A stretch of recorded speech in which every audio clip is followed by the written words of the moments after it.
Salut à tous, c'est Colo. On se retrouve encore pour une petite vidéo ASMR. Cette fois, je vais essayer de faire une lecture. J'espère que ça vous plaira. On va lire un Jules Verne. On va lire Une île flottante.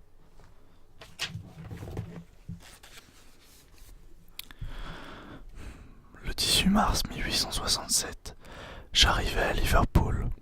Le Great Eastern devait partir quelques jours après pour New York. Et je venais prendre passage à son bord.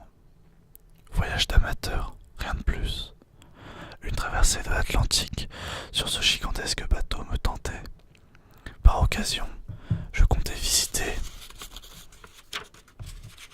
le North America, mais accessoirement le Great Eastern d'abord. Le pays célébré par Cooper ensuite. En effet, ce steamship est un chef-d'œuvre de construction navale.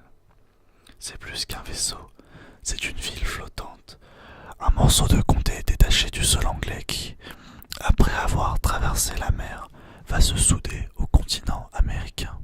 Je me figurais cette masse énorme, emportée sur les flots, sa lutte contre les vents qu'elle défie, son audace devant la mer impuissante, son indifférence à la lame, sa stabilité au milieu de cet élément qui secoue comme des chaloupes les Warriors et les Solfineros.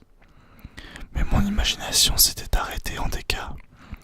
Toutes ces choses, je les vis pendant cette traversée, et bien d'autres encore qui ne sont plus du domaine maritime. Si le Great Eastern n'est pas seulement une machine nautique, si c'est un microcosme, et s'il emporte un monde avec lui, un observateur ne s'étonnera pas d'y rencontrer, comme sur un plus grand théâtre, tous les instincts, tous les ridicules, toutes les passions des hommes. En quittant la gare, je me rendis à l'hôtel d'Adelphi. Le départ du Great Eastern était annoncé pour le 20 mars. Désirant suivre les derniers préparatifs, je fis demander au capitaine Anderson, commandant du steamship, la permission de m'installer immédiatement à bord. Il m'y autorisa, fort obligeamment. Le lendemain, je descendis vers les bassins qui forment une double lisière de docks sur les rives de la Mersey. Les ponts tournants me permirent d'atteindre le quai de New Prince, sorte de radeau mobile qui suit les mouvements de la marée. C'est une place d'embarquement pour les nombreux boats qui font le service de Bingerhead, annexe de Liverpool, située sur la rive gauche de la Mersey.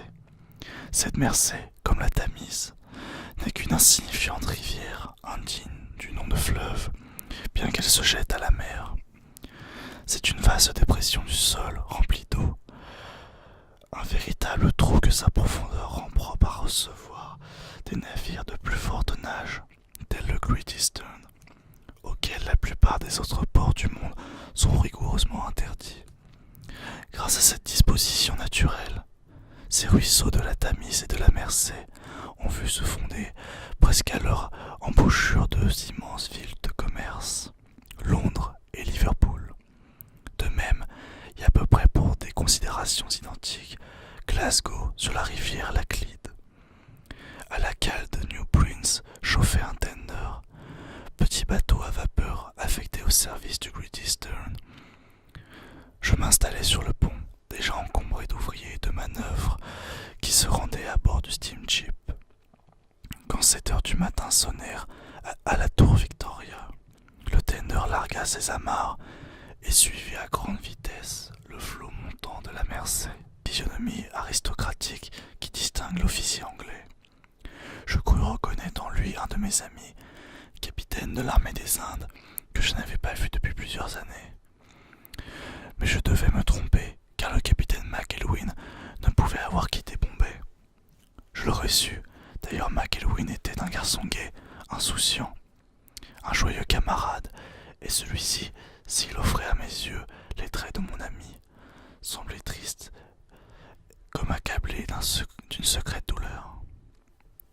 Quoi qu'il en soit, je n'eus pas le temps de l'observer avec plus d'attention, car le tender s'éloignait rapidement, et l'impression fondée sur cette ressemblance s'effaça bientôt de mon esprit. Voilà, j'espère que cette petite vidéo ASMR de lecture vous a plu. jamais ça vous plaît.